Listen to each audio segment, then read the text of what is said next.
Hi everyone. Tonight we're giving up air conditioning, running water, and the comforting hum of a refrigerator for something considerably older and considerably hotter. Ancient Babylon, at the exact moment it decided to become the most impressive city on Earth.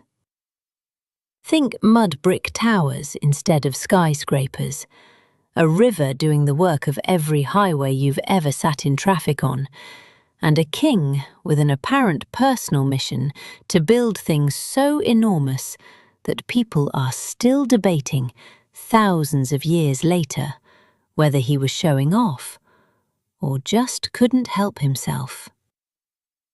Before we go any further, if these nightly detours into places you'll genuinely never have to pack a suitcase for are doing something for you, a like or a subscribe is always appreciated, though only ever offer one honestly earned.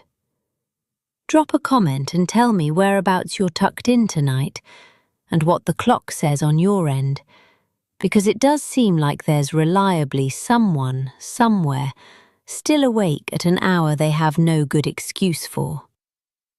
Go ahead now and lower the lights. Get whatever hum or breeze helps you drift, and settle in properly, because where we're headed tonight, nobody ever had to think twice about a power bill. Let's wander together for a second before we land. Have you ever tried to haggle for a jug of beer, using nothing but a pinch of shaved silver and pure confidence? Could you survive a Mesopotamian summer with no fan, no ice, and a mud brick wall as your only line of defense against a heat that seems to take it personally? Would you trust a priest who reads your entire future in the shape of a sheep's liver? And could you keep your composure while being handed the terms of a defaulted loan, in a city where the penalty might involve handing over an actual member of your household? Well, congratulations. You've just opened your eyes in Babylon, somewhere around 570 BCE, deep in the reign of a king who seems to believe that if you're going to build a capital city, you might as well build the loudest, tallest, most talked about one history has ever produced. Welcome to the centre of the known world. Try not to get turned around near the river. Let's start with the moment your eyes open, because Babylon does not believe in a gentle sunrise.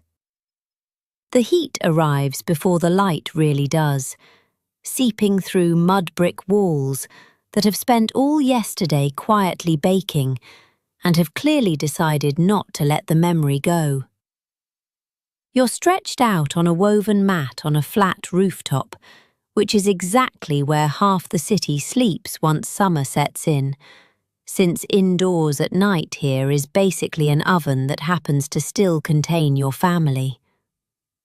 Somewhere below, a rooster is already regretting its life choices, and the skyline of mud brick towers is starting to shimmer like it's considering melting out of pure spite. Welcome to morning in the most powerful city on Earth, where the very first task of the day, every single day, is simply outlasting the temperature. You sit up slowly, because sudden movement before the sun has fully committed to ruining your day feels unwise, and you take stock of the rooftop around you. Neighbours are stirring on their own flat roofs a few feet away, separated only by low mud brick parapets, which means your entire household's private business, including whatever your uncle mutters in his sleep, has technically been shared with the block all night. There's no real privacy up here, only the polite fiction that nobody's listening. You can hear someone below sweeping a courtyard, the scrape of a broom against packed earth, and further off the low creak of a well being worked, one bucket at a time, by someone considerably more awake than you currently are. The air itself has a weight to it this early, thick and warm, and carrying the mineral tang of river silt, mixed faintly with wood smoke from the first cooking fires being coaxed to life. You run a hand along the rooftop parapet, and it's already warm to the touch, which tells you everything you need to know about where the day is headed. Ever tried sleeping on your patio in July because the bedroom felt like a sauna, only to wake up and discover the patio had become a slightly larger sauna? Congratulations, Babylonians invented that exact experience roughly 4,000 years before your air conditioner did, and they did it without a single fan. There's a rhythm to how the household wakes that you'll learn quickly enough to follow. Someone fetches water first, since the well or the nearest canal channel doesn't wait politely for you to feel ready. Someone else stirs the coals from the night before back into a usable fire, because starting from nothing every single morning would be its own special kind of misery. Children are nudged awake with considerably less ceremony than you might expect, expected to help before they've had a chance to properly complain about it, which honestly tracks with how mornings go in most households across most of human history. By the time you climb down the ladder or narrow stairway into the house proper, the heat has already started its slow, patient climb, and you understand instinctively that today, like every day, will be organised entirely around managing it. Everything else, the marketplace, the temple, the endless bureaucratic paperwork of an empire, all of it will simply have to happen in the gaps the heat allows. It's less a schedule and more a negotiated truce with the sun, one Babylon renews every single morning, and one it has never actually won. Let's talk about what an entire city smells like when it's built out of river mud, sun-baked brick, and roughly 500,000 people going about their business with absolutely no modern plumbing to speak of. Dust hangs thick and pale in the air, kicked up by donkey carts on streets that are really just packed dirt with delusions of grandeur. Wood smoke curls from breakfast fires. Somewhere a fishmonger is already mid-argument with a customer over freshness, and underneath everything sits the mineral, faintly swampy smell of the Euphrates, the river that built this entire civilization and has never once let anyone forget it.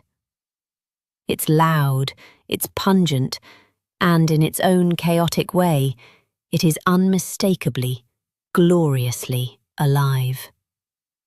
Step further into the street, and the smells start layering on top of each other with real enthusiasm. A baker's stall breathes out the warm, slightly charred scent of flatbread against a hot clay oven wall, while 2 doors down a tanner's workshop contributes something considerably less pleasant, sharp and animal and faintly ammonia-laced, the unavoidable cost of turning hides into anything useful. You learn quickly to breathe through your mouth near the tanners and through your nose everywhere else, a skill every Babylonian child seems to have mastered by around age 6, without anyone formally teaching it. The sound is just as layered as the smell. Cartwheels grind over packed earth. A donkey brays its objection to absolutely everything about its morning.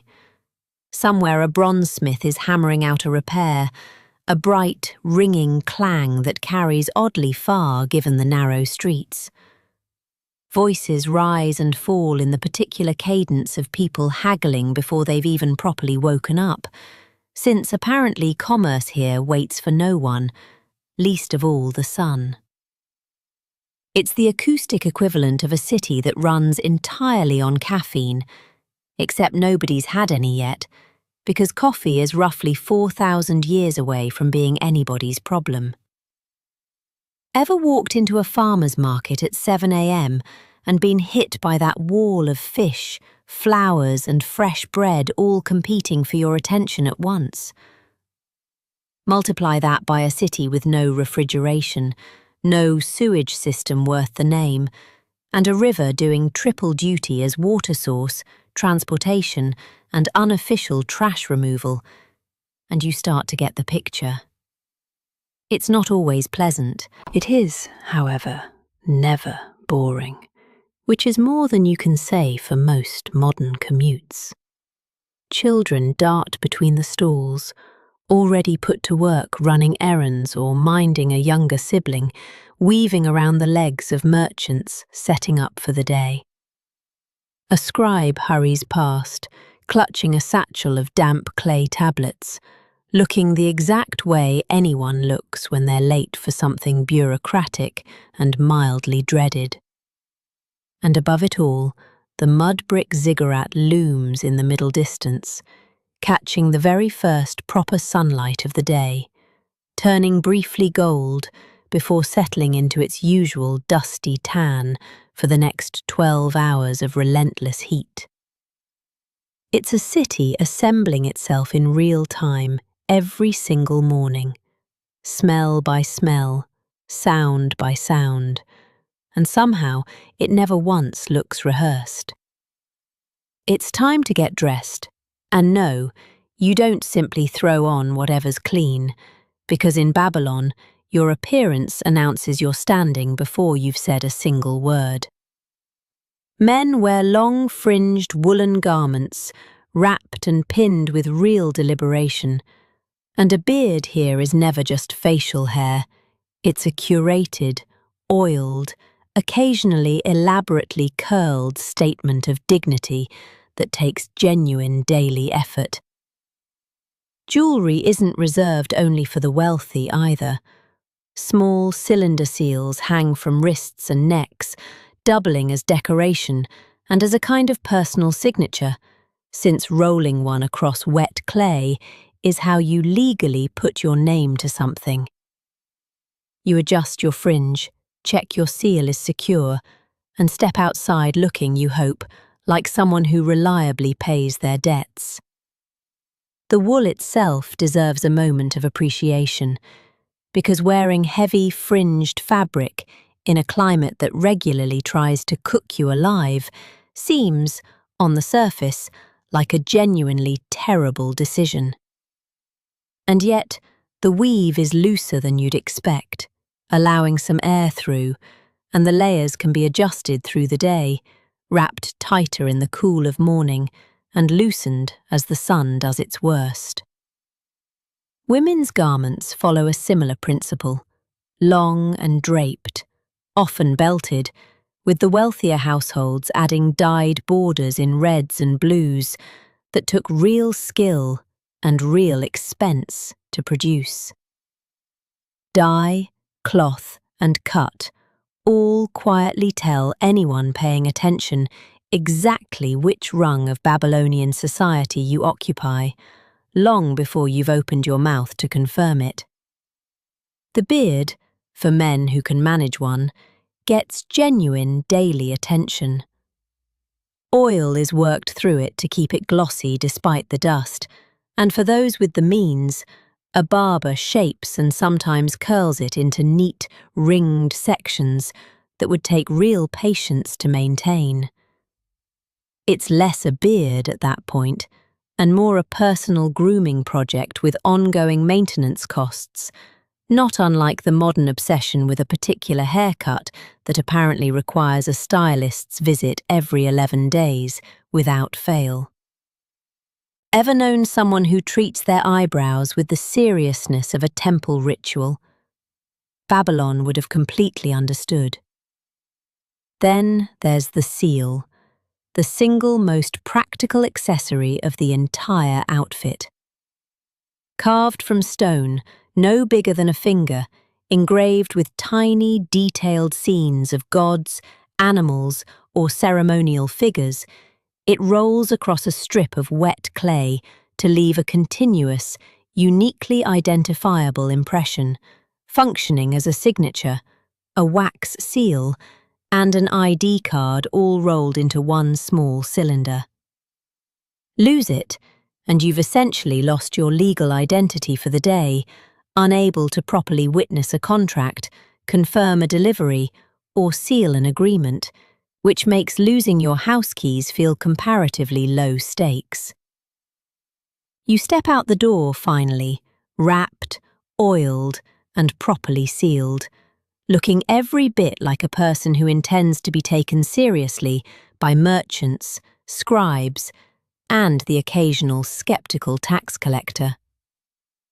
The whole process has taken longer than you expected, longer certainly than rolling out of bed and grabbing whatever's on the chair. But in a city where your fringe pattern and the curl of your beard are doing real social work on your behalf before you've said a word, that extra effort starts to look less like vanity and more like basic professional courtesy. Let's talk about breakfast, which in Babylon almost always starts with beer. And no, this isn't some wild personal indulgence.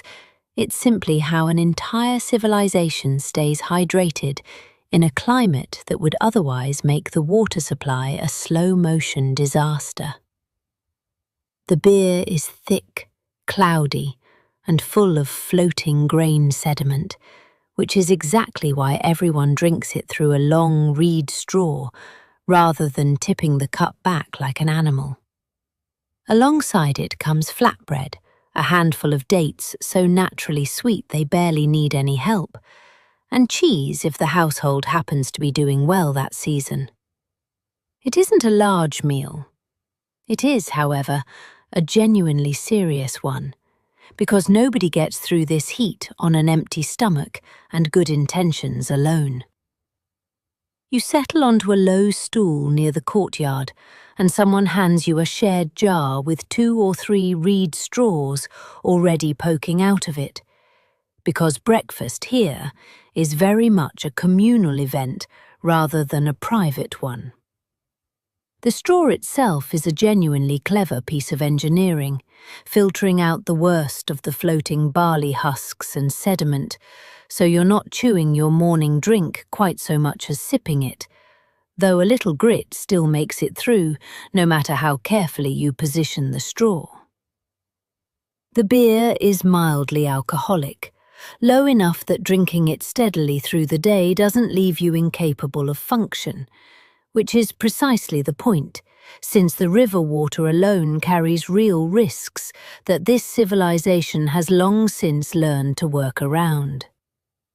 The bread is flat, slightly charred at the edges from the clay oven wall it was slapped against, and still warm enough to steam faintly in the cooler morning air. Dates get pressed into it, or eaten straight off a woven tray, sticky and intensely sweet, grown along the riverbanks in groves that have fed this region for generations longer than anyone can accurately count. If the household has done well this season, a small block of cheese rounds things out, sharp and slightly grainy, made from goat or sheep's milk, and kept in a cool corner of the house for as long as the heat allows, which in practice is not very long at all. Ever grabbed a smoothie and a granola bar on your way out the door, telling yourself that counts as a real breakfast? Babylon essentially invented that same philosophy 4,000 years earlier, minus the smoothie, plus roughly 9% alcohol by volume, and somehow it still counts as responsible parenting. Children get their own smaller portion of the beer too, weaker and more heavily diluted, which would raise several eyebrows in your own kitchen, but here is simply understood as the safest liquid available before noon.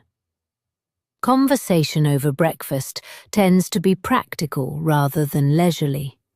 Quick logistics about the day ahead, who's heading to the market, whether the canal gate needs checking, whether a debt payment is due this week. Nobody lingers long. The meal exists to fuel the morning, not to savour it, and within a short while the courtyard empties out as everyone scatters toward their particular slice of the day's business. You drain the last of your reed straw, set the jar down, and step out into a city that has already been awake and working for hours, fully expecting you to catch up. Now it's time to actually go outside, which in Babylon means immediately surrendering any hope of walking in a straight line. The streets twist between windowless mud-brick walls, narrow enough in places that 2 loaded donkeys can't pass without a diplomatic incident, and just wide enough elsewhere for a genuine crowd to gather around absolutely nothing. There are no street signs, no maps worth trusting, and no polite Babylonian equivalent of simply asking your phone. You navigate by landmark instead, by the smell of a particular bakery, by the shadow a particular temple throws at a particular hour. Get it wrong, and you'll circle the same unimpressed goat 3 separate times, which turns out to be a remarkably old and remarkably universal travel experience. The walls themselves are the first thing that throws you off, since Babylonian houses present a blank, windowless face to the street on purpose, all the actual living happening around an interior courtyard hidden from public view. It means every street looks disorienting, close to identical, mud brick corridor after mud brick corridor, broken only by the occasional low doorway or the particular colour of a threshold someone painted to mark their home. You start to understand fairly quickly why locals rely so heavily on smell and sound rather than sight. That baker on the corner isn't just selling bread, he's also, quite unintentionally, serving as a navigational beacon for half the neighbourhood. Foot traffic moves with a logic all its own. Merchants with baskets balanced on their heads, weaving between slower-moving carts. Children darting through gaps too narrow for anyone taller than they are. The occasional official striding through with the unmistakable posture of someone who expects the crowd to simply part for him, which, more often than not, it does.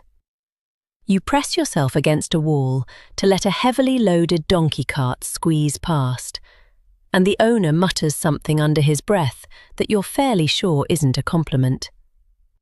Ever tried following turn-by-turn directions in an old European city, only to discover the street sign changed names 4 times in 6 blocks for no discernible reason? Babylon runs on that exact energy, except there was never a sign to begin with, and the person giving you directions is fully convinced their explanation was crystal clear. Ask someone for help finding the market, and you'll likely get a description built entirely around landmarks that mean nothing to a newcomer. Past the tanner's stink, before the canal bends, near where old Ninurta Nasir's donkey once bit a tax collector. It's vivid. It's memorable. It's also completely useless if you don't already know the neighbourhood. Eventually, mercifully, the mud brick maze starts to open up as you near the busier parts of the city, streets widening slightly, the crowd thickening, the noise rising into something you can actually follow toward its source. You catch sight of a familiar shape looming above the rooftops ahead, the unmistakable stepped silhouette of the Great Ziggurat. And for the first time all morning, you have something resembling a fixed point to walk toward. It isn't a map. It isn't even particularly precise. But in a city with no other reliable way to orient yourself, a 4,000-year-old tower turns out to make a remarkably dependable landmark. Let's head to the marketplace. A genuinely overwhelming tangle of stalls, selling everything from Euphrates fish, still twitching in their baskets, to imported lapis lazuli, hauled down from mountains you will never personally see. Merchants shout over one another, scales click and clatter, and every transaction, however small, comes bundled with an expected round of theatrical bargaining. Paying the first asking price isn't just unusual here, it's practically an insult, a quiet accusation that you don't understand how business is done. So, you learn to sigh dramatically, to feign walking away, to act personally wounded by the price of a sack of onions, all while the merchant performs the exact same routine right back at you. It's part sport, part social ritual, and thoroughly exhausting before you've bought a single thing. The stalls themselves sprawl out in loose, chaotic rows that seem to follow no organizing principle whatsoever, though locals clearly know exactly which corner sells the best barley, and which one to avoid entirely after a bad batch of dates ruined someone's reputation last season. Baskets of onions and garlic sit beside pyramids of dates, beside a table of gleaming bronze tools, beside a woman selling small clay figurines meant to ward off household misfortune, because apparently, even a trip to buy vegetables comes with the option of hedging your spiritual bets at the same time. The sound is a constant layered roar, merchants calling out prices and qualities in competing volumes, a bronze scale clanking as silver gets weighed out to the precise fraction needed. Somewhere a goat expressing loud displeasure at being examined by a potential buyer. Underneath it all sits the smell of the place. Fish and dust and animal, and the sharp green scent of fresh herbs bundled and stacked for sale, occasionally interrupted by a genuinely wonderful waft of something being grilled nearby, meant purely to lure hungry shoppers a few steps off their intended path. The haggling itself follows an unspoken but universally understood choreography. The merchant names a price he knows is too high. You express visible disappointment, perhaps gesture at the quality of a competitor's onions 2 stalls over. He counters, wounded, insisting his goods are simply superior and worth every shekel of silver. You threaten, gently, to walk away. He relents slightly, and you both eventually land somewhere in the vague middle that both parties silently agreed on roughly 4 exchanges ago, but needed the performance to properly get there. Ever haggled with a market vendor on vacation, secretly enjoying it far more than you'd ever admit to your travel companions? Congratulations, you've just discovered one of humanity's oldest and most consistent forms of entertainment. Payment itself requires its own small ritual, since coinage doesn't exist yet, and silver gets weighed out in careful fractions using a portable scale the merchant keeps close at hand, checked and double-checked, because shaving silver, quite literally, was a documented problem this economy had to guard against. You walk away eventually with your onions, your dates, and your dignity mostly intact. Slightly poorer, thoroughly haggled, and completely unaware that 4,000 years later, people would still be doing this exact same dance over a rug in a souk somewhere, insisting they got the better end of the deal the entire way home. Let's talk about writing, because in Babylon, literacy isn't something you casually pick up. It is a genuine profession, taught at a scribal school called the Eduba, where boys, mostly from comfortable families, spend years pressing a reed stylus into wet clay to master hundreds of wedge-shaped cuneiform signs. The work is repetitive, the discipline is strict, and a tablet full of mistakes can earn a student a genuinely unpleasant conversation with his teacher. But a trained scribe can draft contracts, record harvests, write letters, and keep the entire bureaucratic machinery of the city moving, which makes him quietly one of the more powerful people in Babylon. It's less romantic than it sounds, and considerably harder on the wrist, but someone has to keep an empire's paperwork in order.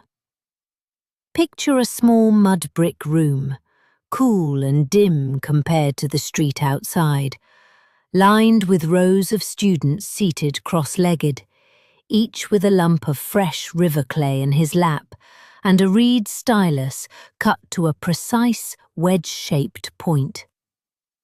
The teacher, a senior scribe, with the weary patience of someone who has corrected this exact same mistake several thousand times, walks the rows, checking each tablet in turn. Progress is slow and repetitive by design. Students copying the same signs over and over, then whole word lists, then eventually short passages of literature or law, building fluency the same tedious way anyone builds fluency in anything, one imperfect attempt after another. The clay itself has a distinct cool, slightly gritty feel against the fingers, damp enough to take an impression, but firm enough to hold its shape once the stylus presses in. Get the angle wrong and the wedge comes out smudged or shallow, illegible to anyone trying to read it later, which, in a profession built entirely around precise record-keeping, is considerably more than a minor cosmetic problem.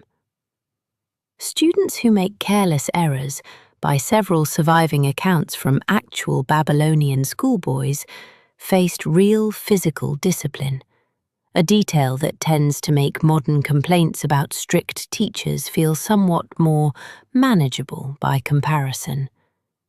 Ever sat through years of a subject you were fairly sure you'd never actually use, memorizing formulas or vocabulary lists purely because the test demanded it? The eduba ran on that exact energy, except the stakes were considerably higher, since a poorly trained scribe couldn't simply forget the material after final exams. He'd be drafting real contracts and recording real debts for the rest of his working life, with real consequences for every wedge pressed slightly wrong. Those who make it through years of this training, mastering not just basic cuneiform, but the specialized vocabulary of law, mathematics, or religious ritual, emerge into genuinely valuable careers.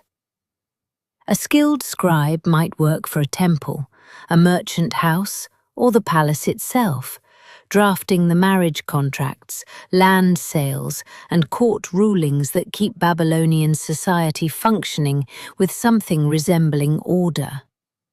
It's tedious work by any modern standard, hunched over damp clay for hours at a stretch, but it's also one of the only paths in this world that lets an ordinary, literate person quietly hold real influence over the lives of people considerably wealthier and more powerful than he'll ever personally be. It's time to talk about the law, because whatever stretch of Babylon's long history you find yourself in, this city runs on rules detailed enough that even the punishments come itemized. The legal tradition traces back centuries to King Hammurabi, whose sweeping code, covering everything from shoddy construction to unpaid debts to disputes between neighbors, still shapes how judges rule here, even though his original carved stone pillar was hauled off by conquerors generations ago, and now sits in a foreign city far from this one. Disputes get settled before local judges, witnesses are taken seriously, and a sealed written contract is treated as something close to sacred. It's organized, it's thorough, and by any modern measure, it is not remotely gentle. Step into a courtyard where a local dispute is being heard, and you'll notice immediately how procedural the whole thing feels. Judges sit and listen to both sides present their case. Witnesses are called forward to swear to what they saw, and written contracts, when they exist, are treated as close to unimpeachable evidence, since a properly sealed clay tablet doesn't change its story the way a human witness occasionally does under pressure. There's a genuine seriousness to the proceeding, none of the improvised chaos you might expect from a society this old, and honestly, it wouldn't feel entirely out of place transplanted into a modern small claims courtroom, minus the fluorescent lighting. The famous penalties associated with Hammurabi's code, the eye for an eye principle that survived in cultural memory for millennia, do genuinely appear here, though the punishment often depends heavily on the social status of everyone involved, a detail modern retellings tend to conveniently smooth over. A case involving property damage, a botched building project, or an unpaid debt is just as likely to end in a court as a violent dispute, and the code covers all of it in remarkable, almost obsessive detail, right down to the liability of a builder whose house collapses and kills the owner inside it. Ever read the absurdly long terms and conditions before installing an app, half aware that some clause in there could genuinely matter someday, but skimming past it anyway because who has the time? Babylonian contracts ran on the opposite philosophy entirely. Every clause got read, argued over, and taken with total seriousness, because a sealed clay tablet was, quite literally, your entire legal recourse if a business deal went wrong. And there was no polite customer service line to call when it did. Witnesses matter enormously in this system, and a dispute without them is a genuinely weak position to argue from, which explains why so many everyday transactions, even relatively minor ones, get formalized with a scribe and a handful of neighbors standing by specifically to remember the details later if needed. You watch the case before you resolve with a ruling that both parties accept, grudgingly, and a scribe nearby is already pressing the outcome into a fresh tablet, ensuring that whatever happened here today will still be legally, precisely on record, long after everyone involved has been dead for centuries, which is either deeply reassuring or mildly terrifying, depending entirely on which side of the dispute you happen to be standing on. Let's talk about money, because Babylon runs on silver, weighed out in careful little portions rather than counted in convenient coins, since actual coinage hasn't been invented yet. A merchant might carry a small scale everywhere, snipping off bits of silver to the precise weight a transaction demands. But the real innovation isn't the silver itself, it's what people do with it. Because Babylonian temples and merchant houses have already worked out how to lend money at interest, track it meticulously on clay tablets, and pursue anyone who falls behind. It is, in a very real sense, the birthplace of banking, complete with contracts, receipts, and the same quiet dread of compounding interest that keeps people awake in your own time. You watch a merchant conduct a transaction nearby, and the process is more involved than simply handing over a coin ever could be. A small bronze scale comes out, tiny weights are set on one side, and a length of raw silver, sometimes coiled, sometimes in irregular chunks, gets carefully clipped down until the balance settles perfectly level. It's slow, it's precise, and it demands a level of mutual trust between buyer and seller that a stamped, standardized coin would eventually make unnecessary. Though that particular innovation is still centuries away from anyone's mind. Loans here are entirely ordinary, whether from a temple, a wealthy merchant, or a professional moneylender, and the interest rates involved are recorded with startling precision on clay tablets, specifying the amount borrowed, the rate charged, typically calculated in grain or silver, and the repayment terms both parties agreed to. Default carries real consequences, and a tablet recording an unpaid debt functions much like a modern promissory note, chased down by the lender with the same persistence your own era reserves for a collections agency, minus the robocalls, plus the occasional visit from someone considerably more intimidating than a robocall. Ever opened a banking app and stared blankly at an interest rate calculation, vaguely aware that math is happening somewhere, in your favour or against it, without fully understanding either? Babylonian scribes were doing genuinely sophisticated interest calculations on wet clay millennia before anyone invented compound interest tables, working out repayment schedules with a level of mathematical fluency that would make your average interest rate app feel like it's coasting on borrowed homework.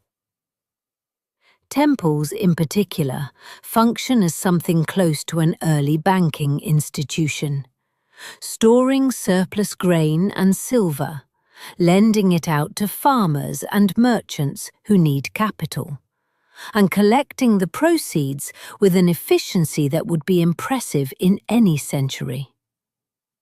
A farmer facing a bad season might borrow grain against next year's harvest. The terms carefully specified and witnessed. The tablet stored for safekeeping until the debt is settled. It's a system built on trust, documentation, and the quiet understanding that everyone involved intends to eventually pay what they owe. A system that mostly works remarkably well, right up until the harvest fails and the entire arrangement turns considerably less theoretical for the family on the losing end of it. This next part deserves a gentler touch, because falling into debt in Babylon carries consequences that were genuinely severe. Under the law, someone unable to repay what they owed could be required to give over their own labour, or even a family member, into a period of servitude to settle the account, typically limited to a few years by custom and statute. It was framed as a way of making a debt whole, rather than punishing a person outright, with real limits meant to prevent permanent bondage. But for the families living through it, the fear was constant and the shame was real. We'll sit with this one honestly, rather than joke through it, because behind every clay tablet recording a loan was a household whose entire future rested on whether the harvest came in on time. Understand first what this arrangement actually meant for the people living inside it. A bad flood, a failed crop, an unexpected illness could push an otherwise stable household into debt within a single season. And once that debt existed, it didn't simply disappear because circumstances were difficult. The law provided some real protection, capping the length of this kind of servitude and offering avenues for eventual release. A genuine attempt at limiting the harm, even within a system that still, by any modern measure, allowed one person's labour or a family member's freedom to be handed over as collateral. For the person sent to work off a family's debt, often a wife or child rather than the household head himself, the daily reality meant labour in someone else's home or fields, away from your own family, for a fixed but still meaningful stretch of years. The record of it existed permanently, pressed into clay and stored, a documented fact of your household's history that neighbours could know about, that future marriage negotiations might quietly factor in, that carried a real social weight beyond the practical hardship itself. It's worth noting, too, that this wasn't a system without limits or without conscience entirely. The legal traditions specifically bounded how long this servitude could last, a real acknowledgement that permanent bondage over an unpaid debt crossed a line even this legal code wasn't willing to formally cross. Whether that limit was always honoured in practice is harder to know with certainty, but the fact that it existed at all tells you something about how seriously Babylonian law tried to balance a creditor's right to be repaid against a basic recognition that a person's entire future shouldn't be permanently forfeited over a bad harvest. There's no clever comparison to modern life that quite fits here. No dry punchline waiting at the end of this one. What there is instead is a simple, sobering truth worth carrying forward. Behind every carefully weighed measure of silver, every interest rate calculated with such precise scribal skill, sat real families for whom a single failed season could mean years of separation and labour under someone else's roof. History remembers the contracts. It's worth remembering, too, the households who lived on the difficult side of them. Let's follow the water, because nothing in Babylon exists without the Euphrates and the intricate lattice of canals branching off from it. The river doesn't just supply drinking water and irrigation, it functions as the city's main highway, carrying reed boats and small round vessels called guffers that spin gently as they drift, looking less like boats and more like giant floating baskets, which, in fairness, is essentially what they are. Farmers upstream depend on the canal system, with an intensity bordering on the religious, since Babylon's entire food supply rests on water arriving exactly where it should, exactly when it should. Get the irrigation wrong for a season, and the consequences ripple through the whole city. Get it right, and the desert quietly feeds an empire. Stand at the riverbank for a moment and watch the traffic moving across the water, because it's genuinely one of the strangest sights this city has to offer. The gufars, round hulls woven from reeds and coated with bitumen to keep them watertight, drift downstream with a peculiar lazy spin, the boatman working a single oar just to keep the thing roughly pointed where he wants it to go, which is a bold word for what actually happens, since the current mostly does what it likes, regardless of anyone's intentions. Larger cargo, grain, timber, stone, hauled down from distant quarries, moves on sturdier rafts, sometimes floated on inflated animal skins, lashed together beneath the platform, an arrangement that looks precarious and functions by all accounts remarkably well. The canals themselves are an entirely separate marvel, a carefully engineered network of channels diverting river water out toward the fields, controlled by wooden or stone sluice gates that farmers and officials monitor with genuine anxiety. Too little water, and the crops fail. Too much, and the fields flood. Silt builds up wrong, and next season's harvest suffers just the same. Managing this balance requires constant coordination.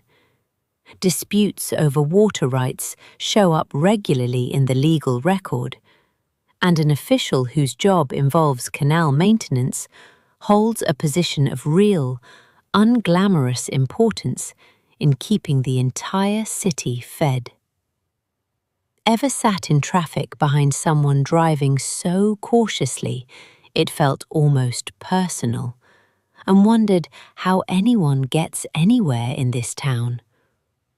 The Guffaw experience is the ancient equivalent, minus the road rage, plus the very real possibility of drifting gently into a reed bank because the current had other plans for your afternoon. Navigation here isn't precise, so much as generally cooperative with the river's mood that day.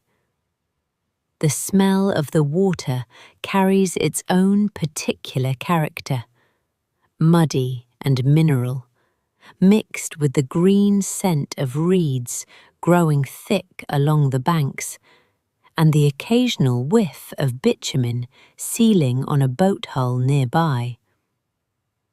Fishermen work the shallows with nets and simple traps, hauling in the catch that will end up grilled over someone's dinner fire by evening. It's a working river in every sense, part highway, part farmland's lifeline, part food source, doing the job of a dozen separate modern infrastructures at once, and doing it, more often than not, with nothing more sophisticated than a woven reed hull, a length of rope, and a boatman who has clearly made peace with letting the current decide most of the details. Let's talk about the tallest, strangest, most argued over building in the entire city, the great stepped ziggurat known as Etemenanki, dedicated to the god Marduk. It rises in tiered mud brick terraces toward a small shrine at its summit, visible from well outside the city walls, dominating the skyline the way nothing else in Babylon quite manages. Priests climb it for rituals meant to draw the god closer to the heavens, while ordinary Babylonians simply live in its enormous shadow day after day. The way you might live near a mountain you've stopped consciously noticing. Centuries later, storytellers would spin its scale into the legend of a tower that reached too high toward heaven and was struck down for the attempt. Standing at its base tonight, you don't need the legend. The building alone does the job of making you feel appropriately small. Walk closer, and the scale of the thing becomes almost uncomfortable to properly take in. Each tier rises steeply above the last, built from mud brick fired hard enough to survive the elements, bound together with bitumen that gives the whole lower structure a faint tarry smell if you get close enough on a particularly hot afternoon. A long ramp or staircase, depending on which side you approach from, climbs along the face of the structure, and priests and temple attendants move up and down it as part of their daily duties, a commute that would put the most ambitious modern stair-climbing workout to shame. At the summit sits a small shrine, considerably less grand in physical size than the tower supporting it, reserved for priests conducting rituals meant to honor Marduk directly. Close as physically possible to the heavens, the ziggurat is straining upward to reach. Ordinary Babylonians don't climb it themselves. Their relationship with the building is one of proximity rather than direct access, living beneath its shadow, orienting their sense of the city's geography around it, feeling its presence the way you might feel the presence of a cathedral bell tower without ever personally climbing into the belfry.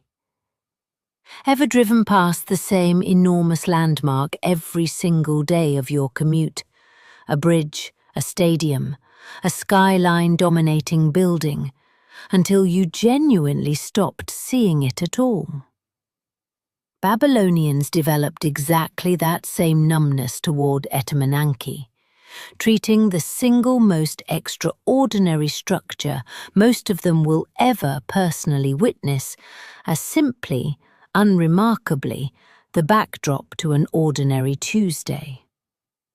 The tower's later fame, ironically, has almost nothing to do with what it actually was, and everything to do with a story told generations after this particular structure stood. A tale of a proud attempt to build toward the heavens that ends in confusion and collapse, eventually attached to this exact skyline by writers who never saw it standing. The real building was, more simply, a serious piece of religious architecture, a physical expression of a city's devotion to its patron god, built and rebuilt over centuries as earlier structures crumbled and were replaced. Standing beneath it now, dwarfed by tier after mud brick tier, climbing into a sky the colour of hammered bronze, you don't need any legend layered on top. The tower has already, entirely on its own, made its point. Now for the single most famous thing about Babylon that may not have happened here at all. The hanging gardens. Tiered terraces supposedly dripping with imported trees and lush greenery, watered by some ingenious system hauling river water level by level, are described in glowing detail by writers who arrived centuries later and, as far as modern archaeology can tell, never once set foot in the city themselves. Nebuchadnezzar's own building records, remarkably thorough on nearly everything else he constructed, mention no such garden. Some historians now suspect the legend actually describes a garden built in the rival city of Nineveh, quietly relocated by later storytellers to a more famous address. Whether the garden stood exactly here, or somewhere else entirely, one thing is certain. Nobody in the ancient world could resist a good exaggeration, and Babylon collected more than its fair share of them.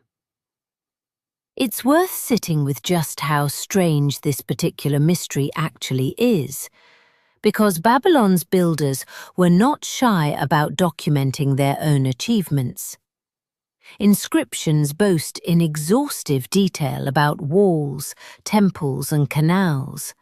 Nebuchadnezzar's scribes recording his projects with the enthusiasm of a man who genuinely wanted history to remember exactly how much he'd accomplished. And yet the single structure that would eventually make this city most famous to the outside world appears nowhere in that record. An absence that has left archaeologists scratching their heads for well over a century now. The classical descriptions that do exist, written by Greek authors working from second-hand accounts generations after the fact, describe an elaborate system of terraced planting beds, watered by some kind of mechanical device, hauling river water up level by level, so that trees and greenery could flourish high above the surrounding city. It's a genuinely impressive engineering feat, if it existed as described, And it's exactly the sort of story that travels well, growing slightly more magnificent with each retelling, the ancient equivalent of a fish story that keeps getting a little bigger every time someone tells it at the tavern. The more compelling modern theory, championed by researchers who've dug carefully through the available inscriptions, points instead toward the Assyrian king Sennacherib, who built an elaborate palace garden in Nineveh, complete with irrigation systems and imported plants, decades before Nebuchadnezzar's Babylon reached its own famous peak. Somewhere in the retelling, across centuries and translations, the garden's address seems to have quietly shifted to the more famous city down the road, the ancient equivalent of a rumour attaching itself to the biggest name in the room, rather than the actual source. Ever heard a story so many times, attributed to so many slightly different sources, that you genuinely couldn't say any more where it actually started? That's more or less the situation archaeologists find themselves untangling here, sorting through centuries of second-hand retelling to figure out which magnificent garden actually belonged to which magnificent city. Whether you're technically standing in the shadow of the real gardens tonight, or simply in the shadow of a very good story that Babylon happened to inherit, the lesson holds either way. Some legends outlive the facts entirely, and Babylon, more than almost anywhere else in the ancient world, seems to have had a genuine talent for collecting them. Let's walk toward the Ishtar Gate and try not to gawk too obviously, because this is an entrance built specifically to make visitors feel small. Deep blue glazed brick covers the towering structure, decorated with rows of golden lions, bulls, and dragons marching in careful procession across its surface. It marks the start of the processional way, a long ceremonial avenue used during religious festivals, where statues of the gods are carried through the city amid crowds, incense, and music.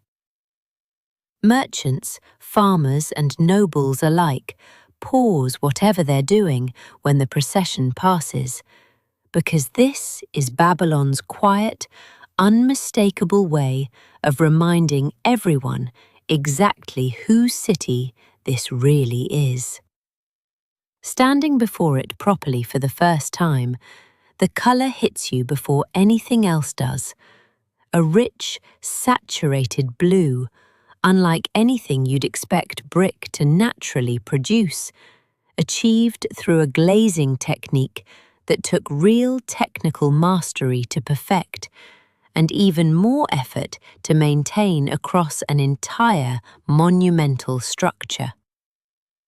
The animals marching across its surface, lions associated with the goddess Ishtar herself, bulls linked to the storm god Adad, the strange scaled dragon creatures called Mushushu tied to Marduk, are rendered in raised relief, catching the light differently depending on the hour, gleaming gold against that deep blue in a way that makes the whole gate look less like a wall and more like a genuinely alive piece of art. Pass beneath it and you're standing at the start of the processional way, a broad paved avenue lined with more of the same glazed brickwork, lions marching along either side as though escorting you personally toward the temple district. During major festivals, this street becomes the stage for the city's most important religious theatre.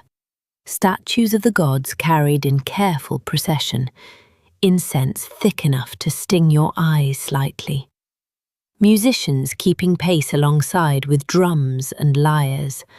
Crowds pressing in from every side to watch something they consider genuinely, deeply significant unfold in front of them. Ever attended a massive parade back home, standing shoulder to shoulder with strangers, straining to see over the person in front of you, half thrilled and half just trying not to get an elbow to the ribs?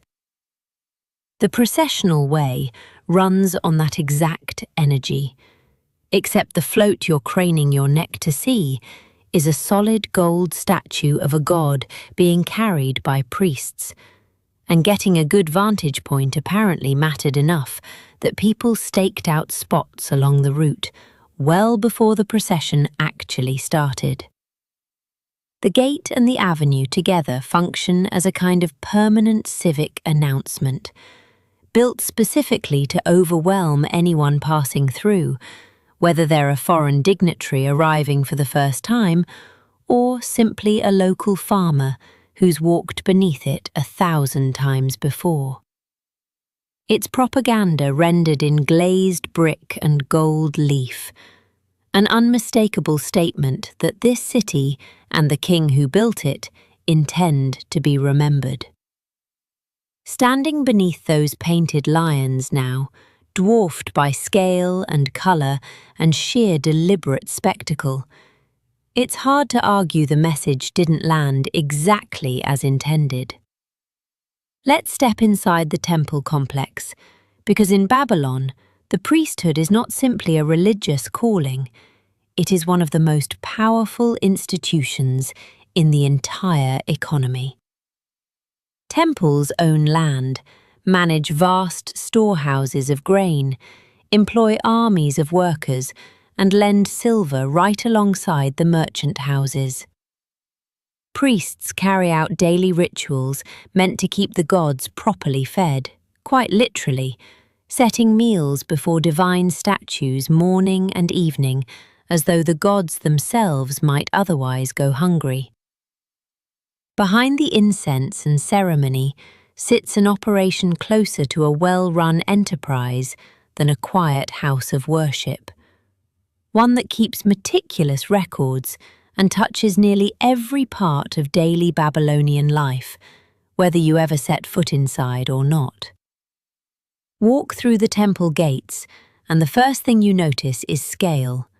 Courtyards opening onto storerooms opening onto workshops, the entire complex functioning less like a single sacred building and more like a small, self-contained town with its own economy. Scribes sit tallying grain shipments. Craftsmen work on ritual objects destined for the inner sanctuary.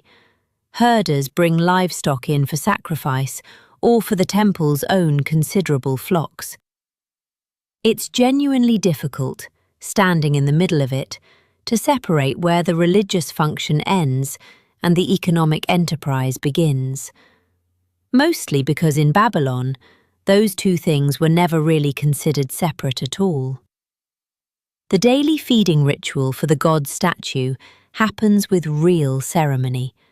A meal prepared and presented with the same care you'd give an honoured guest. Incense burning nearby, priests performing the presentation according to exact traditional steps that have been repeated, essentially unchanged, for generations. The statue doesn't eat, of course, but the offering itself is treated with total seriousness, and the food, once the ritual concludes, doesn't go to waste, redistributed instead among temple staff, a practical arrangement that turns religious devotion into something resembling a very elaborate, very reverent staff cafeteria. Ever worked somewhere with such a sprawling org chart that you genuinely couldn't say what half the departments actually did day to day? A major Babylonian temple ran on that exact scale of complexity. Priests handling ritual, scribes handling records, overseers managing land and labour, all operating under a single religious institution that also happened to double as a bank, a granary, and one of the city's largest employers. Priestesses hold genuine standing within this system as well, some managing significant property and business affairs in their own right, their positions carrying real social respect independent of any husband or father's status. The temple's economic reach extends well beyond its own walls too, lending grain to farmers facing a difficult season, financing trade expeditions, holding land that ordinary tenant farmers work in exchange for a share of the harvest. Walking back out through the temple gates into the ordinary bustle of the street, you carry with you a slightly recalibrated understanding of what religion actually meant here. Less a separate sphere of quiet devotion, and considerably more the engine quietly running underneath a large share of the city's entire economic life. Let's look up, because Babylonian priests and scholars have spent generations tracking the night sky with a patience bordering on obsession, and it has paid off in ways that still echo into your own life. They chart the movements of the planets with real mathematical precision, record eclipses across long stretches of time, and divide the sky into sections that would eventually, centuries after this particular night, evolve into the zodiac you still see printed in newspaper horoscopes. This isn't idle stargazing. Babylonian astronomers keep exhaustive written records, predicting celestial events with an accuracy that would impress observers for 1,000 years afterward. To them, the stars aren't just beautiful. They're a genuine, working system. One more piece of a universe they intend to understand, measure, and use to their advantage. Climb up to a rooftop after dark, and it's easy to understand why this civilization became so fixated on the sky in the first place. Away from the glow of modern lighting, the stars here spread out with an intensity that feels almost aggressive, dense and layered and impossible to ignore. The kind of sky that practically demands someone start taking notes. Somewhere nearby, a temple astronomer is doing precisely that, seated with a clay tablet, tracking the position of a particular planet against the backdrop of fixed stars, comparing tonight's reading against decades of previous nights recorded by scholars who came before him. The scale of the record-keeping is genuinely staggering when you consider it properly. Generations of careful, nightly observation, passed down and built upon, allow these astronomers to predict eclipses with real accuracy, to track the irregular movements of the planets against a backdrop that mostly repeats with reassuring regularity, and to slowly divide the sky's path along the sun's yearly route into the 12 familiar segments that would eventually travel, largely intact, into the horoscope column of a newspaper you might have skimmed over coffee last week. Ever glanced at your horoscope, half believing it, mostly just curious what the universe supposedly has planned for your Tuesday? You're indirectly consulting the work product of Babylonian scholars who spent literal centuries meticulously logging the sky, one clear night at a time, purely so that thousands of years later someone could read, in a slightly different context, that Mercury being in retrograde explains why their group chat is being unusually dramatic this week. What separates this work from mere superstition is the sheer discipline behind it. Mathematical models developed to predict planetary positions. Careful cross-referencing of eclipse records stretching back generations. A genuine scholarly tradition that later Greek astronomers would draw on directly, crediting Babylonian data as a foundation for their own work.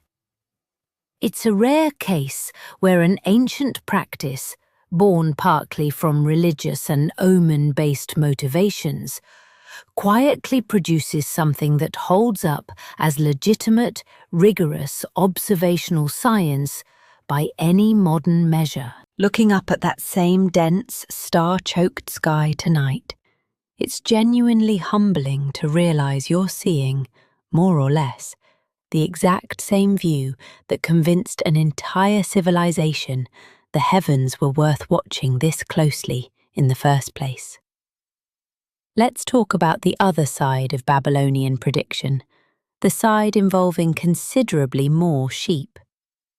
Diviners here practice a serious, highly technical craft, examining the liver and entrails of sacrificed animals for signs about the future, cross-referencing what they find against detailed reference texts describing exactly what an unusual lobe or a strange mark is supposed to mean. Kings consult diviners before battles. Merchants consult them before long journeys. It is treated with the same gravity your own era reserves for a weather forecast or a market report, except the instrument here is considerably more organic. To a modern visitor, it might look like superstition dressed up as science. To the Babylonians, it simply is science, dressed exactly the way science was supposed to look. Watch a diviner at work, and the process is considerably more methodical than you might expect from something involving a freshly sacrificed sheep. The animal's liver is removed carefully, examined feature by feature, the size and shape of specific lobes, the presence of any unusual marks or discolorations, each detail cross-referenced against extensive written omen texts that catalogue, in exhaustive detail, what a particular configuration has historically been understood to predict. It's less a mystical flash of insight and more a methodical consultation of an enormous, painstakingly assembled reference library, not unlike a doctor cross-checking symptoms against a diagnostic manual. The smell in the room is exactly what you'd expect. Warm, faintly metallic, thick with the particular scent of fresh organ meat that no amount of incense burning nearby quite manages to fully mask. The diviner's hands work with practiced, unhurried precision, and an assistant nearby may be reading aloud from the relevant reference tablet, checking the physical liver in front of them against the written descriptions of favourable and unfavourable signs recorded generations earlier by scholars who built this entire system one careful observation at a time. Ever refreshed a weather app obsessively before a major outdoor event, treating a 70% chance of rain as a genuinely personal insult from the universe? Babylonian kings did something remarkably similar before major decisions, except instead of checking a 5-day forecast, they were checking whether a sheep's liver approved of the military campaign they were about to launch. The stakes, admittedly, were somewhat higher, and the sheep, one assumes, had considerably less say in the matter than your weather app does in your picnic plans.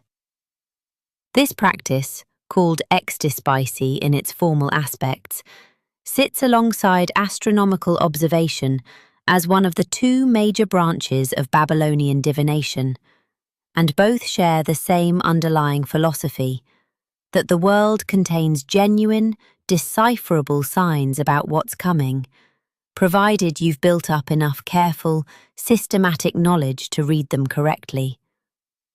It's a worldview considerably less separated from what your own era calls science than it might first appear, built on record-keeping, pattern recognition, and the confident, if occasionally misplaced, belief that with sufficiently rigorous observation, the future becomes at least a little less unknowable.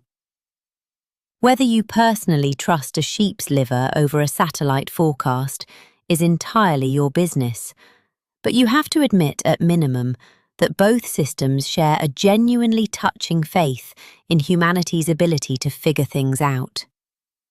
Let's talk about marriage, because in Babylon, a wedding is as much a legal transaction as it is a romantic milestone. Marriages are arranged by families and formalized through written contracts, spelling out the dowry a bride brings into the household and the obligations each side owes the other. All carefully recorded on clay in case of future disputes. Love, where it exists, is treated as a pleasant bonus rather than the whole point.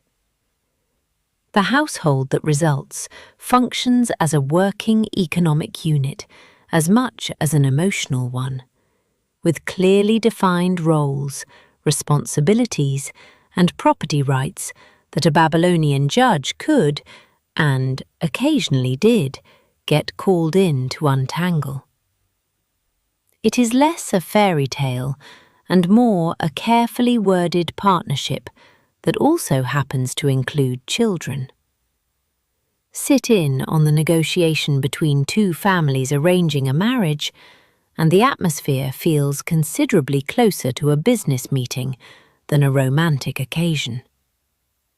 Fathers, or in some cases, the bride and groom's wider families, discuss the dowry the bride will bring, property, silver, household goods, sometimes livestock, all itemized and agreed upon before anyone starts discussing flowers or feasting arrangements. The groom's family, for their part, may agree to a bridal gift of their own, and the entire arrangement gets written down, witnessed, and sealed, because verbal promises, however sincerely meant, don't hold up especially well in front of a judge a decade later, when memories have conveniently blurred. The contract itself covers considerably more ground than modern prenuptial agreements typically bother with, specifying what happens to the dowry if the marriage ends in divorce, what a wife retains rights to versus what reverts to her birth family, and occasionally even outlining specific behavioral expectations for both parties. Divorce itself is possible under Babylonian law, and while the process favors husbands more often than not, a wife under certain documented circumstances could genuinely initiate one herself, a detail that surprises people who assume ancient legal systems offered women no real agency whatsoever. Ever sat through a friend's wedding where the paperwork, the seating chart negotiations, and the logistics genuinely seemed to eclipse whatever romantic sentiment started the whole thing in the first place? Babylon would have found that entirely unremarkable. A wedding here is, first and foremost, the formal joining of two households' resources and obligations, a partnership built for stability and mutual benefit, with whatever affection develops between the couple treated as a genuinely welcome but strictly secondary outcome. Once married, the household functions as its own small economic engine, the wife typically managing domestic affairs and potentially running a trade or business of her own, the husband handling outside dealings, land, contracts, whatever trade or craft supports the family. Children, when they arrive, represent both an emotional addition and a practical one. Future labour, future inheritance, future support for ageing parents. It's an arrangement built with real, unromantic clarity about what a household actually needs to function and endure. And if that sounds a little unsentimental compared to your own era's wedding vows, it's worth remembering that this particular system, imperfect as it was, kept Babylonian households running smoothly enough to last several thousand years, which is more than most modern relationship advice can confidently promise.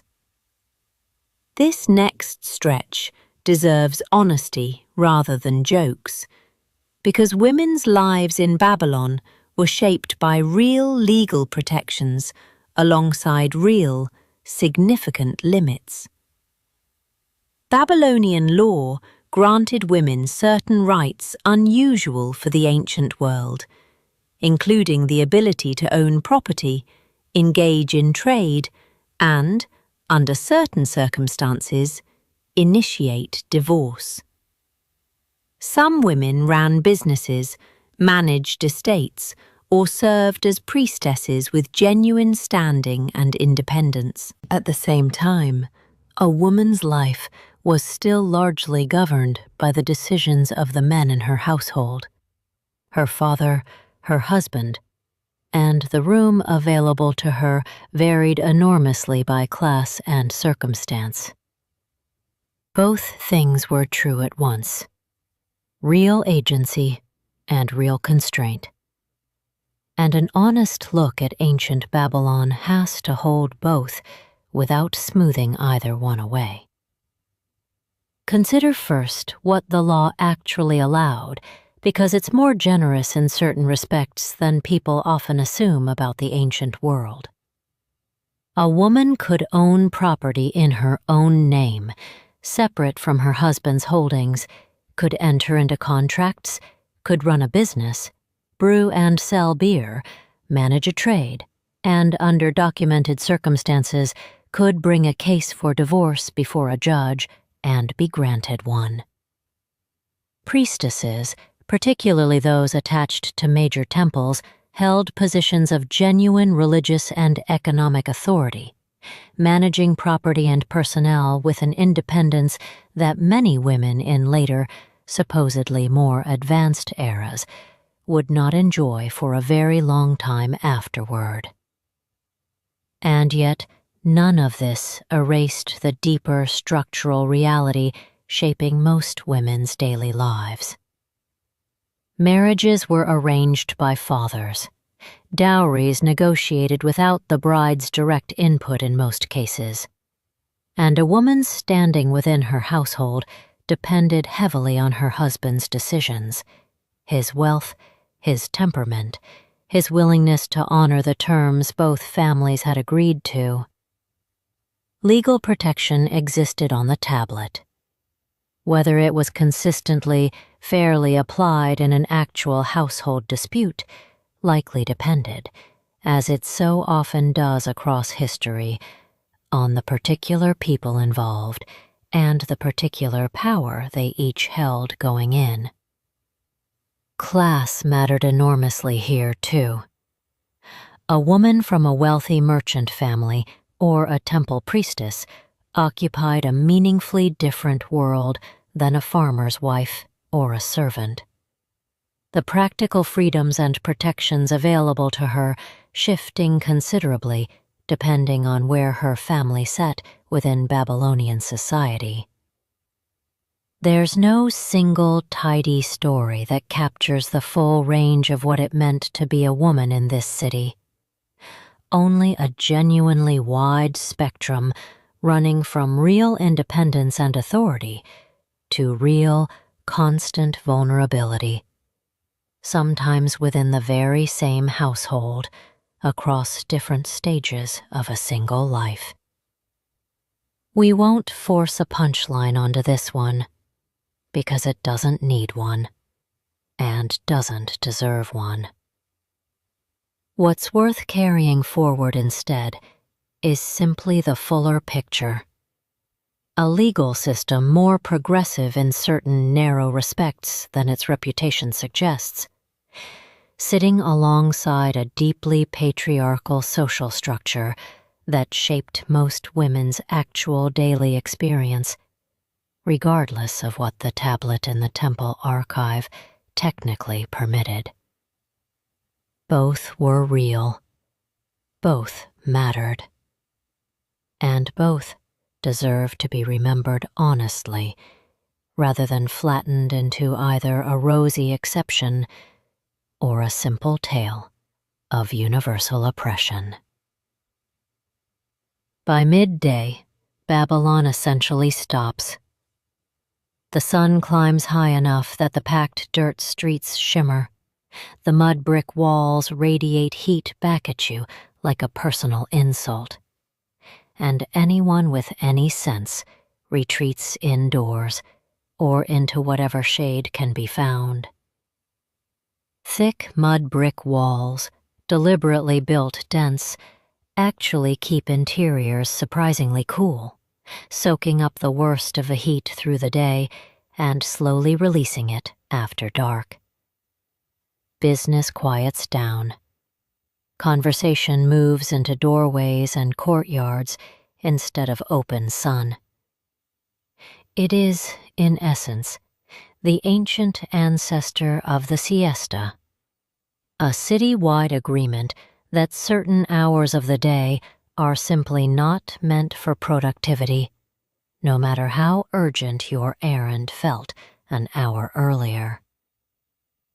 Step inside a Babylonian home during these hours, and the temperature difference is genuinely striking.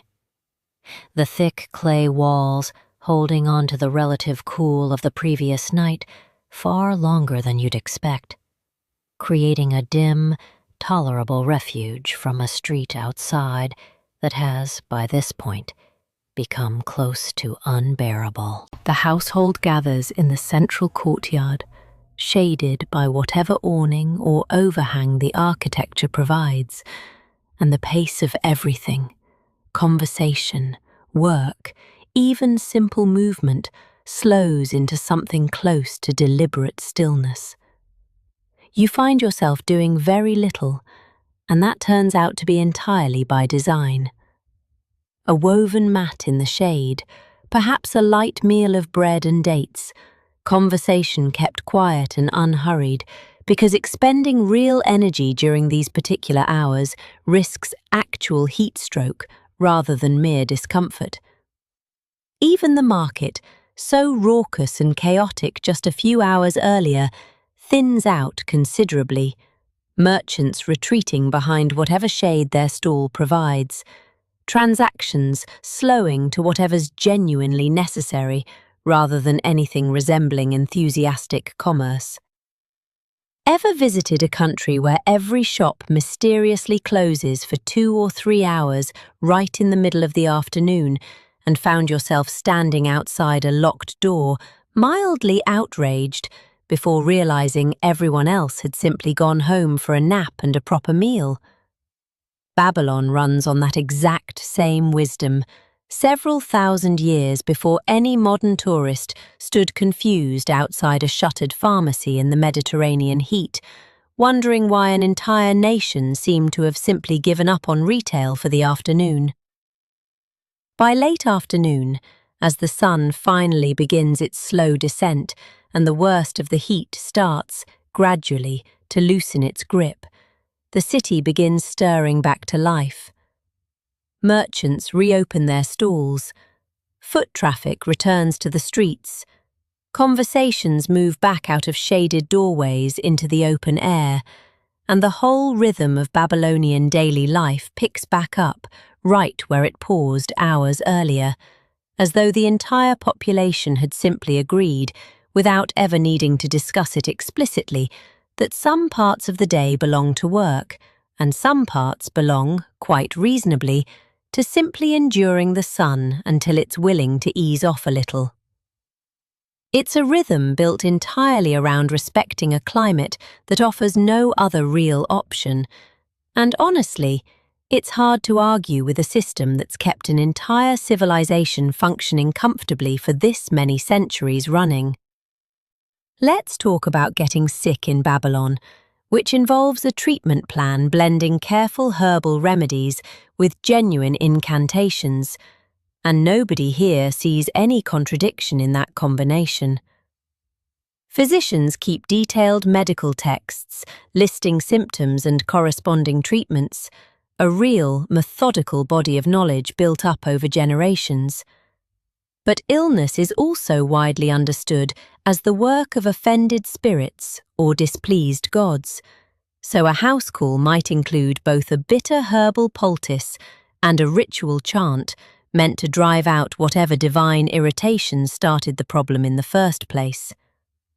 It's less a contradiction than a covering of all available bases, treating the body and the unseen cause behind it in the very same visit, which, depending on how you look at it, is either wonderfully thorough or a very reasonable way of hedging your bets. Imagine yourself laid up with a fever, and the physician who arrives carries with him a genuinely methodical toolkit.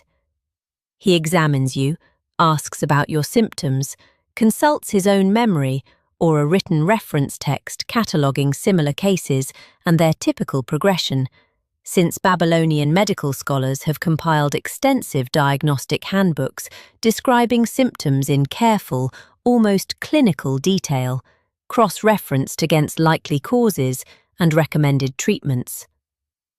It's a genuinely organised approach to diagnosis, methodical enough that a modern doctor, setting aside the specific remedies involved, would recognise the underlying professional instinct immediately. The remedies themselves draw heavily on plants, minerals and animal products. Poultices applied to a wound, herbal mixtures administered for internal complaints, remedies that modern pharmacological analysis has occasionally found to contain genuinely active, beneficial compounds, alongside plenty that almost certainly did very little beyond offering psychological comfort. Alongside the physical treatment, though, comes the second half of the house call, a ritual specialist, sometimes the same practitioner wearing a different professional hat, reciting incantations meant to identify and expel whatever spiritual affliction triggered the illness in the first place, since a fever this severe surely couldn't be purely physical in origin. Ever taken a course of antibiotics for an infection while also, quietly, drinking a suspicious amount of herbal tea and telling yourself it definitely helps, just in case? Babylonian medicine ran on that exact same instinct, treating the measurable and the immeasurable side by side, hedging every bet available, because when you're genuinely sick, certainty is a luxury nobody, in any century, actually has access to. The smell of the sick room carries its particular character too, bitter herbs steeping somewhere nearby, the faint smoke of incense burning as part of the accompanying ritual, and beneath it all, the simple, universal discomfort of being unwell in a climate this relentlessly hot. The physician departs eventually, leaving behind his herbal preparation and his careful instructions, confident he's addressed both the visible symptoms and the invisible cause behind them. Whether you recover because of the poultice, the incantation, both, or simply your own body doing what bodies eventually do, the Babylonian house call leaves you with the distinct, oddly comforting sense that absolutely nothing was left unaddressed, medically or spiritually, in the effort to get you back on your feet. As the heat finally breaks, it's time for a little entertainment, and Babylonians take their leisure just as seriously as their commerce. The royal game of a race-style board game played with dice and small coloured pieces, has already been popular for over 1,000 years by this point, and it shows no sign of falling out of fashion. Taverns fill with the evening crowd, serving beer, hosting games, and occasionally drawing the disapproving attention of local officials, since Babylonian law has quite a lot to say about tavern pricing and the conduct expected of the women who often run them. Between the board games, the gossip, and the beer, a Babylonian tavern in the evening looks, in its bones, remarkably like a neighbourhood bar anywhere else in history, minus the dartboard. Step into a tavern as the evening crowd starts settling in, and the atmosphere is immediately, warmly familiar, despite the 4,000 intervening years. Beer flows freely from large communal jars, reed straws distributed around the table, conversation rising in volume as the evening progresses, exactly the way it does in any bar, in any century, once people have had a drink or two and started genuinely relaxing. In one corner, two players hunch over a small wooden board inlaid with shell and coloured stone, the royal game of laid out between them, dice clattering as pieces race along the marked path toward the far end. A game of strategy and luck, in roughly equal measure, that's apparently been keeping people entertained since long before this particular evening. The rules involve racing your pieces along a track while trying to land on favourable squares and knock your opponent's pieces backward. And the dice, small pyramid-shaped pieces rather than the cubes you'd recognise, tumble across the table to a chorus of groans or triumphant laughter, depending on how the roll landed. It's genuinely engaging to watch, the kind of game that draws a small crowd of onlookers offering unsolicited advice to both players, which, again, tracks remarkably closely with how board game night tends to go in any household you've ever personally witnessed. Ever gathered around a friend's kitchen table for game night, watching someone agonize dramatically over a single move, while everyone else offers loud, unhelpful commentary from the sidelines? The tavern crowd here operates on that exact same energy, minus the snack bowl, plus considerably more beer, and the stakes occasionally involving a genuinely wounded ego rather than simply bragging rights until next week. The taverns themselves, often run by women according to the surviving legal record, are subject to fairly detailed regulation, pricing rules meant to prevent overcharging, and specific legal consequences for tavern keepers who allow certain kinds of trouble to brew unchecked on their premises.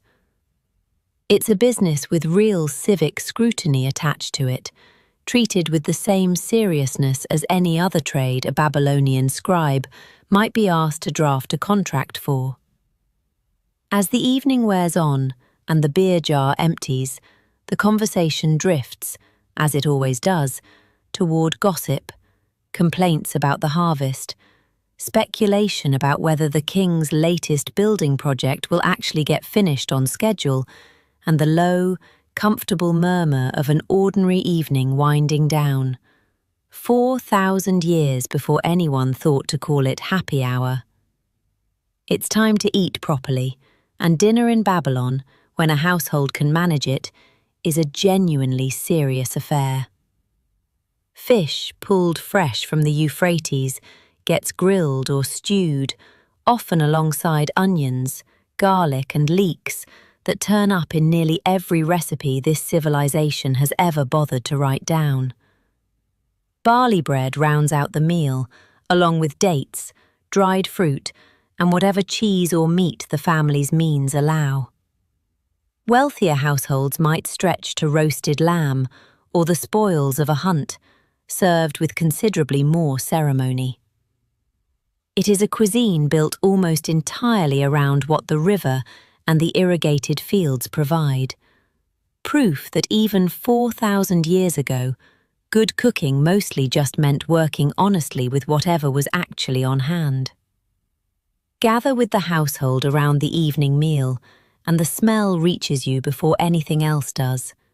Fish grilling over an open flame, the sharp sweetness of onions and garlic softened down in a simmering stew.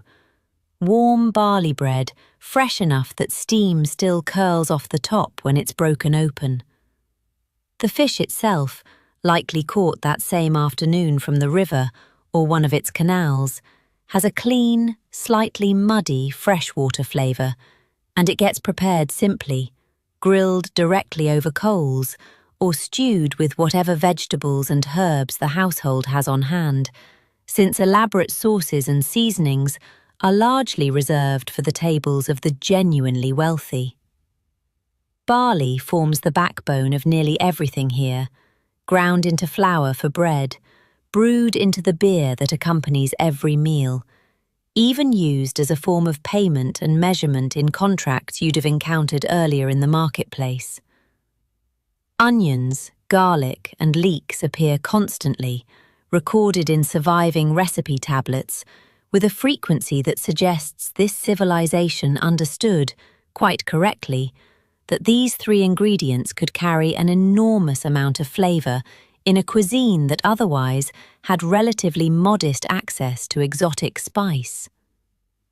Ever noticed how nearly every genuinely comforting dish in your own life traces back to onions, garlic, and some form of starch, no matter which country's cuisine you're actually looking at? Babylon got there first, several millennia ahead of every modern comfort food blog, insisting that a proper stew starts with a well-cooked onion, a piece of advice that, credit where due, has apparently held up remarkably well across the entire span of human civilization. Wealthier households round out the meal with considerably more ambition. Roasted lamb, seasoned with whatever imported spices the family's trade connections allow. Perhaps game brought back from a hunting expedition, served alongside dried fruit and richer breads that a poorer household simply couldn't stretch their budget to include. The actual surviving recipe tablets from this broader Mesopotamian tradition describe stews layered with real technique, specific cooking times, specific combinations of meat, vegetable, and seasoning that suggest genuine culinary pride rather than mere survival eating. As the meal winds down and the household lingers a little in the cooling evening air, it's genuinely striking how familiar the whole scene feels. A family gathered over good, simple food, made from whatever the land and river provided that particular season. Exactly the same quiet daily comfort that's anchored dinner tables in every century since. As the evening deepens, listen for the music, because Babylon takes its songs seriously. Lyres, harps, and reed pipes accompany temple ceremonies, royal feasts, and ordinary household gatherings alike, and skilled musicians hold genuine social standing here, not unlike a respected performer in your own time. Songs are composed for religious hymns, for royal praise, and for simple entertainment, passed along and performed at gatherings where food, drink, and music blur together into one long, warm evening. Sit at the edge of a courtyard on a night like this, and the music drifting over from somewhere nearby, layered under the murmur of conversation, feels remarkably, almost unsettlingly familiar, like a dinner party you could picture attending in absolutely any century.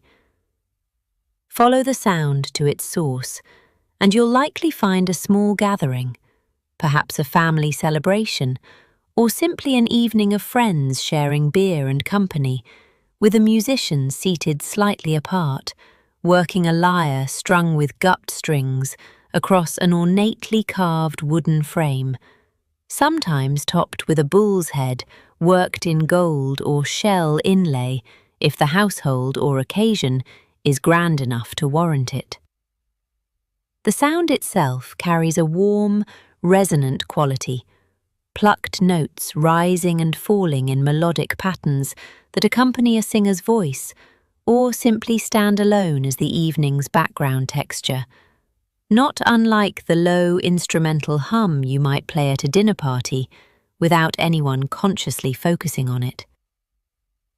Musicians here hold a genuinely respected professional position, trained from a young age, sometimes attached permanently to a temple or royal household, where their skill is treated as a valuable, cultivated asset rather than mere casual talent. Temple musicians perform as part of formal religious ceremony, their music considered an essential component of properly honouring the gods, while others make their living performing at private gatherings, weddings, and public celebrations, building reputations that spread by word of mouth, exactly the way a genuinely talented performer's reputation spreads in any century. Ever gone to a dinner party where someone's friend, entirely unprompted, ends up playing guitar in the corner for half the evening, and the whole gathering slowly reorients itself around whatever they're playing? Babylon ran on that exact same social gravity, except the instrument was a lyre. The setting was a mud-brick courtyard under a genuinely spectacular star-choked sky, and the guitarist in question had probably trained for this specific skill since early childhood, rather than picking it up casually one summer. The songs themselves cover considerable emotional and thematic range, hymns praising specific gods, songs commemorating royal victories and building projects, and simpler pieces meant purely for the pleasure of the gathering, love songs and drinking songs that would have been instantly, comfortably recognizable in tone, if not in language, to anyone attending a lively gathering in almost any culture since. As the evening winds down, the music softening, conversations slowing into the comfortable murmur of people who've eaten and drunk well, and are simply enjoying each other's company a little longer before the night finally, properly claims them. It's hard not to feel the deep, quiet continuity of it all. An evening built from music and food and warm company, differing from your own only in the specific instruments and the considerably better view of the stars. Let's end with the strangest and most important event on the entire Babylonian calendar, the Akitu festival, marking the new year with days of ritual and procession, and one deeply peculiar ceremony involving the king himself. At a certain point in the festivities, the high priest strips the king of his royal regalia, strikes him across the face, and drags him before the statue of Marduk, where the king must declare his innocence and his devotion to the god. If the tears that follow seem genuine, it is taken as a good omen for the year ahead. It sounds like an elaborate practical joke played on the most powerful man in the empire, and in a sense, it is exactly that. A yearly, ritualized reminder that even a king answers to something bigger than himself. Picture the scene properly, because it's genuinely one of the more remarkable spectacles this civilization has to offer. The festival stretches across nearly 2 weeks in the spring, filled with processions, ritual reenactments, and public celebration. The entire city swept up in the rhythm of it. The processional way you walked earlier, packed with crowds, watching the god statues carried past amid music and incense. But the ceremony involving the king stands apart from all of it, conducted privately within the temple, witnessed only by priests and select officials. A moment of genuine vulnerability, deliberately built into the calendar of a man who spends the other 350 days of the year being treated as something close to divine himself. The high priest removes the king's crown, his scepter, every symbol of royal authority, leaving him standing stripped of the very things that define his position, and then, remarkably, strikes him across the face, hard enough that a genuine reaction is expected. The king is led before Marduk's statue and required to declare that he has not neglected his city, that he has upheld his duties honestly across the past year, a kind of annual performance review conducted by a god rather than a board of directors, with considerably higher stakes attached to the outcome. Ever sat through an end-of-year performance review, genuinely nervous despite knowing you'd done fine? Because there's something about formal, ritualized accountability that gets under anyone's skin, regardless of how confident you actually feel. The Babylonian king experienced that exact same anxiety, amplified considerably, since his version involved an actual physical slap and a divine judgment on which the entire kingdom's fortune for the coming year was believed to depend.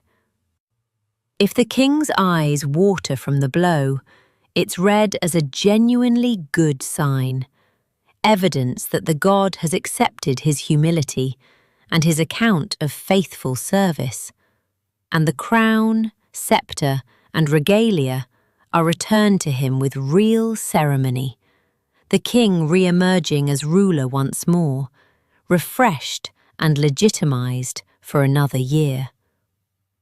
It's an extraordinary piece of political theatre dressed in religious clothing, a built-in reminder, deliberately staged once a year, that even the most powerful man in Babylon exists within a system considerably larger and older than his own reign, and that the city's continued good fortune depends on him remembering that fact, publicly, on his knees, whether he particularly enjoys the reminder or not. So there you have it, a city built from river mud and stubborn ambition, where beer was breakfast, where a sheep's liver could settle a king's war plans, and where paying the first price a merchant named you was practically a personal insult. You've haggled in the marketplace, sweated through the worst of the midday heat, watched a king get slapped across the face for the good of the harvest, and somehow made it to the other side of the evening with your dignity mostly intact and your reed straw finally, mercifully empty. It's easy to laugh at the sheer chaos of it all, the tangled streets, the theatrical bargaining, the peculiar comfort people took in reading a liver like a weather report. But underneath the humour sits something genuinely worth sitting with. Babylon endured for thousands of years, not because life there was easy, but because the people who built it, farmed its canals, raised its walls, wrote its laws, and sang its songs, were remarkably resourceful, remarkably resilient, and quietly determined to make sense of a world that gave them very few guarantees. They built the tallest towers they could manage, wrote down every debt and every deal so nothing would be forgotten, and found real joy anyway, in a lyre played at dusk, in dates shared around a fire, in a board game that some evenings mattered more than anything else in the world. So tonight, as you sink into your own quiet bed, with a working faucet down the hall and a thermostat quietly doing the one job an entire ancient city organized its whole day around, take a moment to be grateful. Grateful for cool water on demand, for a night's sleep that doesn't depend on a rooftop breeze, and for a civilization long gone that still, somehow, managed to leave the stars a little more familiar than we found them. Sleep well. Babylon is still standing, quietly, in the dark behind your eyes.